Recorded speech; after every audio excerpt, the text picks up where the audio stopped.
मकान के सिलसिले में अॻिते वधायूं था पिया। डॉक्टर अब्दुर्रहमान जशकानी साहब के मां गुज़ारिश कंदुसि त उहे अचनि। डॉक्टर अब्दुर्रहमान जशकानी साहब जी जेको PhD थीसिस जो मौज़ू हो उहो हुयो शाह लतीफ़ जी शाइरी में इस्लामी क़द्र।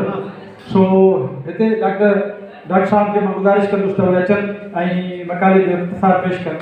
ऐं यकीनन ही मकाला असां इस्काला जे सरवण साईं खेरमोहन कोलाजी साहब अॻु में ऐलान कयो आहे त इहे किताबी शकिल में छपाईंदासीं त वरी इहे तव्हांखे पढ़ण लाइ अचो।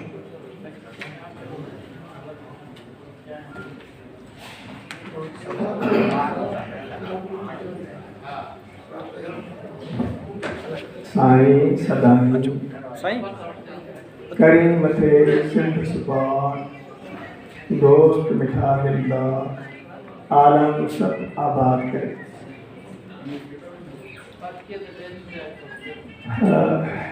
स्टेज पे वेठल मुआज़िज़ खे जेको आहे कनाडा में जेको आहे टाइम करे छॾियो आहे ऐं सॼी दुनिया में रहंदो। ऐं साईं जी जेका दुआ आहे उहा दुआ बि जेको आहे सॼे आलम लाइ आहे।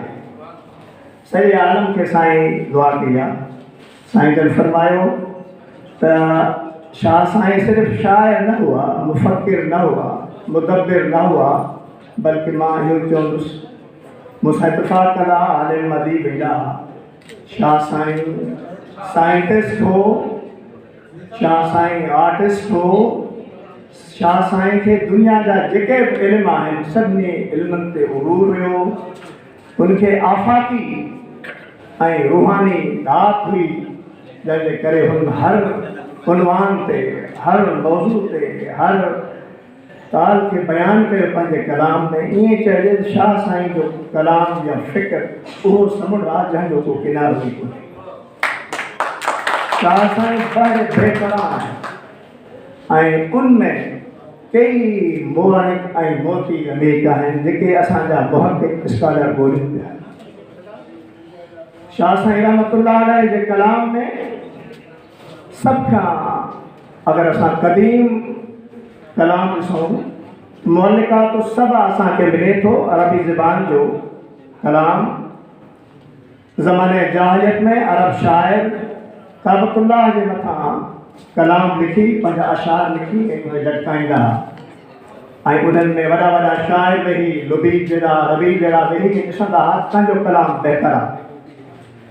उन कलाम में जेको उनवान आहे जेके शयूं आहिनि अरबी अदब में असांजा साल वेठा आहिनि उहे शयूं बल्कि उनखां वधीक जेको आहे शाह साईं जे कलाम में उहे ज़िक्र मिलनि था। मौलिकात सबब में अरबी शाइर चए थो त किफ़ा नवाब ज़िक्र मिन हबीबियूं व मंज़िल कि बीहो थोरी देरि तरसो असां पंहिंजे महबूब जे मंज़िल माग मकान खे यादि कयूं।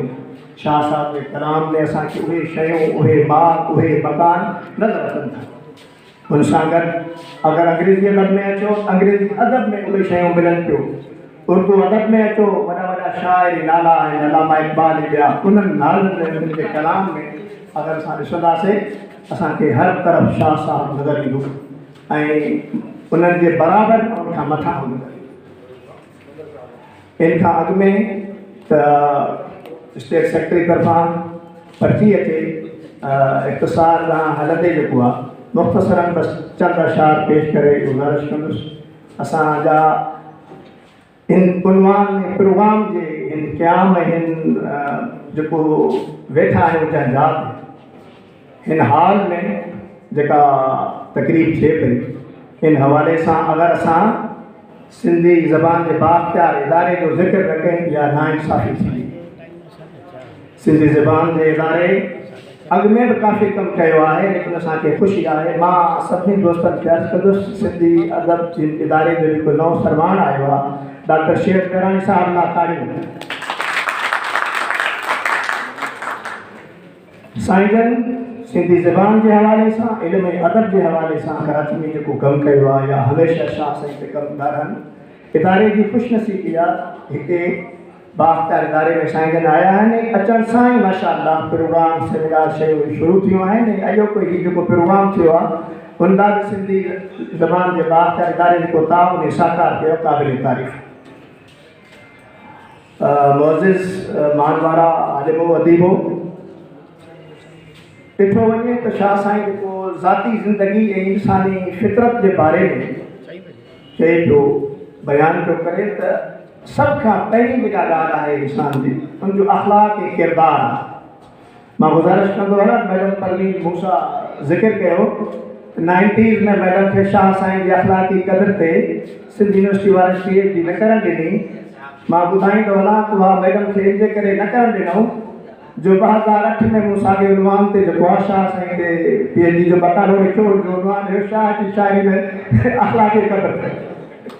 तो मैडम जो माफ़ कजो जो मूंखे उनवान हुयो इन जे करे तव्हां हुन ते इल्ज़ाम न विझो यूनिवर्सिटी ते इल्ज़ाम न विझो। ऐं हुनजो ज़िक्र मैडम जेको आहे पंहिंजे मकालनि में बि कयो आहे त जेको आहे सो सभ खां पहिरीं ॻाल्हि इहा आहे त इंसानी फितरत जेका आहे उहा सभ खां अहम आहे। शाह साहिबु इंसानी फितरत ते ॿुधाइनि पिया त चङनि जो कमु आहे चङा कनि चङायूं मठायूं मठनि जो वड़ जुड़े जिनसे सो वड़ सही कनि। यानी इंसानी अख़लाक ऐं किरदार जे हवाले सां ॿुधायूं अगरि इंसान को चङाई करे थो उहो ई उनजो अख़लाक आहे किरदारु आहे सीरत आहे। ऐं हर इंसान खे जेको आहे उन पंहिंजे किरदार ऐं सीरत ते जेका इंसानियत जी जेको अलमबरदार आहे उहा थियणु खपे। उनखां बाद में शाह साहिबु इंसानी ज़िंदगी जे हवाले सां जेको फ़िक्र बयानु कयो अथऊं दुनिया में अचण जो त इंसान जेको आहे दुनिया में आयो आहे ऐं कहिड़े मक़सद लाइ आयो आहे ऐं छा लाइ आहे आज़माइश लाइ आहे। ऐं मां मुंहिंजो उनवान इहो रहियो आहे त शाह साईं शाह करीम बुर्री वारे जंहिंजे कलाम मौलाना रूमी रहमतुल्लाह अलैह जी फ़िक्र ऐं क़ुरान करीम जी आफ़ाक़ी ऐं रूहानी जेका रहनुमाई हमेशह साईं जन सां गॾु रहंदी हुई। ऐं मूं उनखे उन सां भेटियो आहे जीअं क़ुरान करीम में आहे त ख़लक़ल मौत वल हयात लियब्लुवकुम अय्युकुम अहसनु अमला। इंसान जी जेका तख़लीक़ कई वई आहे जे करे कई आहे तव्हांखे आज़मायूं ऐं परचूं तव्हां छा लाइ आया आहियो तव्हांजो मक़सदु कहिड़ो आहे। पिया फ़रमाइनि त पियो जो पातार में सो कीअं पुसण खां पाधो रहे। दुनिया जे दरिया में जेको अची वियो उहो दवा धोखे मकर अयारी खां कीअं पंहिंजे पाण खे बचाईंदो। ऐं वरी साईं फ़रमाइनि पिया रहनुमाई ॾिजनि पिया त सालिक मुंहुं सेखार को पह मिले ई पाण बारगाह इलाही दर्ज कनि पिया त का रहनुमाई मिले अहिड़ो को घस मिले अहिड़ो को डस मिले मां इन दुनिया वारे जेको दरिया आहे इन मां इन महिराइनि खां मंदियुनि खां गंदगी खां बची सघां। जेको इंसानी ज़िंदगी इंतिहाई मुख़्तसिर आर्ज़ी आहे इंसान खे का बि ख़बर न आहे पल जी ख़बर न आहे। इन फ़लसफ़े खे इन फ़िक्र खे शाह साईं बयानु केॾे सुहिणे अंदाज़ में बयानु कनि पिया त जड़ में फ़ोटो जीअं लहरूं लॻंदे अधु यानी मिसाल पिणु ॾियनि था उहो मिसाल जेको हिकिड़ो आम माण्हू सम्झी सघे ॿार सम्झी सघे पाणी जो फ़ोटो हिकिड़े लहज़े में ख़तमु थी वञे इंसान खे ख़बरदार कनि पिया तूं पिणु आहीं तीअं दुनिया में को ॾींहुं। यानी हिन दुनिया खे सभु कुझु सम्झी वेहण जेको आहे सो इहो इंसान खे कोन थो पाए। हिकु ॿिए अॻिते हली साईं पंहिंजे कलाम में क़ुरान करीम जी आयत कुल्लु नफ्सिन ज़ाइक़तुल मौत खे बयानु कंदे फरमाइनि था त कुल्लु नफ्सिन ज़ाइक़तुल मौत सची ई संभार शिकार तूं शाहबाज़ जो तूं तां मंझि शिकार। यानी ईअं न जो दुनिया में अची तूं पंहिंजो बसि पंहिंजी दुनिया में मगन थी वञे तोखे मौत खे बि यादि रखिणो आहे। जॾहिं मौत यादि हूंदो तूं इंसाफ़ कंदे अदल कंदे। ऐं साॻे वक़्तु वरी इहा ताक़ीद कनि था हिते आयो आहे इंसान ख़ता जो घर आहे तोखां कोताहियूं बि थींदियूं ग़लती बि थींदियूं। रहनुमाई कंदे आजी जो सबक़ ऐं तौबा जी सराहनी ते फरमाए थो त मौत जी मुंद न आहे ताइब थियो तकड़ा। ऐं वरी अरबी क़ुरानी हवालो ॾिते अजलू बि तौबा क़ब्ल मौत ताइब यानी मौत खां अॻु में तयारी कयो पंहिंजे मरण जी। शाह साईं इंसान जे अंदर में ऐं ॿाहिरि में जेके शयूं आहिनि हुन लाइ रहनुमाई करे त निफ़ाक़ खे कढो मुनाफ़िक़त न हुजे यकरंगी हुजे ॿारनि न हुजनि। मूं त मूसा जहिड़ो अंदर में इब्लीस अहिड़ो ख़ाम ख़बीस कढी उहो कोन्हे। यानी ही उहो फ़िक्र फ़लसफ़ो आहे जो इंसान की कामयाबी जो राज है, अंदरूनी भी कामयाबी जो राज है, माशरती कामयाबी जो इनमें राज है। जॾहिं अल्लाह ताला यो ऐलान करे छॾियो इन्नल मुनाफिकीन फी दर्क अस्फल, कि जेके मुनाफिक आहिनि इहे जहन्नम जे आख़िरी तरे में हूंदा।